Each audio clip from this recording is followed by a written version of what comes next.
नमस्कार, मैं खुशी और आप देख रहे हैं अपना न्यूज। आइए नजर डालते हैं आज की बड़ी खबर पर।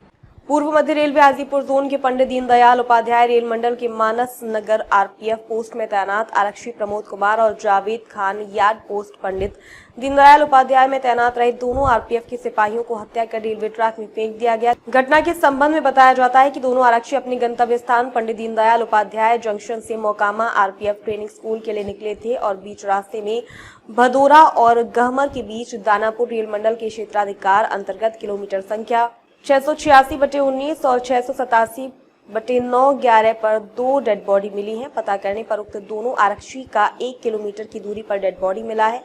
मनास नगर पोस्ट सीसी नंबर 55/8/24 प्रविष्टि संख्या 51 समय 10:20 पर अपने अपने आरपीएफ पोस्टों से रेलवे सुरक्षा बल ट्रेनिंग सेंटर मोकामा घाट गाड़ी संख्या 15631 डाउन बाड़मेर गुवाहाटी एक्सप्रेस से पंडित दीनदयाल उपाध्याय जंक्शन से दिनांक 20 अगस्त 2024 को समय 1 बजे प्लेटफॉर्म संख्या 2 से अपने गंतव्य मोकामा घाट आरपीएफ ट्रेनिंग स्कूल के लिए प्रस्थान किए पर अगले दिन 12:15 में रेलवे सुरक्षा बल नियंत्रण कक्ष कंट्रोल रूम पंडित दीनदयाल उपाध्याय से पता चला कि ये उक्त दोनों आरपीएफ के सिपाही मोकामा घाट नहीं पहुंचे हैं।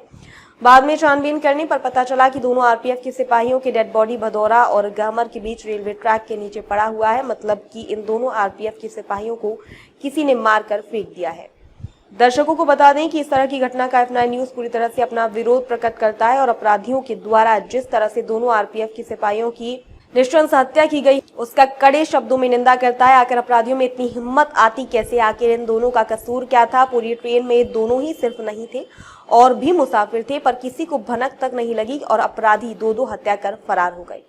आरपीएफ के दोनों सिपाहियों की हत्या के पीछे बहुत सारे प्रश्न चिन्ह अब उठना लाजमी हो गया है कि मारे गए दोनों आरक्षी क्रमशः जावेद खान और प्रमोद कुमार दोनों पंडित दीनदयाल उपाध्याय से मोकामा घाट जा रहे थे। ये बात हत्यारे को कैसे पता चला?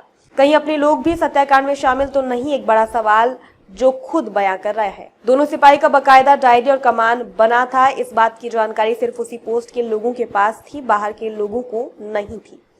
दूसरी एंगल ये है कि मारे गए दोनों सिपाही में से किसी एक की दुश्मनी कहीं रही होगी और हत्यारा बहुत पास का कोई परिचित होगा जिसने धोखाधड़ी कर ट्रेन से उतार कर मारा और दूसरा जान बचाने के लिए भागा होगा और दूसरा भी उस अपराधी से परिचित होगा। नाम न खुल जाए इस हत्याकांड का तो अपराधियों के द्वारा 1 किलोमीटर के अंतराल में दूसरे सिपाही को भी मार दिया गया। ये कहना गलत ना होगा कि अपराधियों की संख्या लगभग 10 से ऊपर रही होगी और ये सारे नामचीन अपराधियों की लिस्ट में आते होंगे, वरना कसाई भी अपने बूचड़ खाने में बकरा हलाल करने से पहले 2 बार जरूर सोचता होगा। पर यहाँ तो अपराधियों ने निष्ठा का काम करते हुए दोनों बेकसूर आरपीएफ के सिपाही को हत्या की मौत के घाट उतार दिया। और किसी दूसरे एंगल की अगर बात करें, मतलब कि बिहार में शराब माफिया जो ट्रेनों से शराब की तस्करी करते हैं, शायद उन लोगों ने ऐसा कोई कुकृत्य किया होगा, पर ऐसा नहीं लगता क्योंकि उसे ट्रेनों से शराब की तस्करी जो करनी है और तस्करी शराब की ऐसे नहीं होती। इस तस्करी में भी आरपीएफ के इंस्पेक्टर से कमांडेंट और आईजी तक को इनके तस्करी के पैसे पहुंचाए जाते हैं। जो भी हो, F9 न्यूज दोनों मारे गए आरपीएफ के लोगों की जघन्य घटना का विरोध करता है और दानापुर बिहार पुलिस से अनुरोध करता है कि जल्द से जल्द अपराधियों का डंप कॉल निकालकर उसे फांसी के फंदे तक पहुंचाएं, तभी दोनों बेकसूर आरपीएफ के जावेद खान और प्रमोद कुमार के परिजनों को न्याय मिलेगा।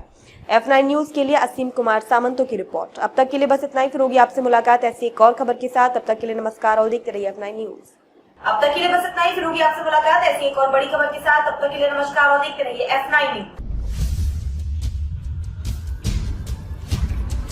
खबर बड़ी और खास होगी,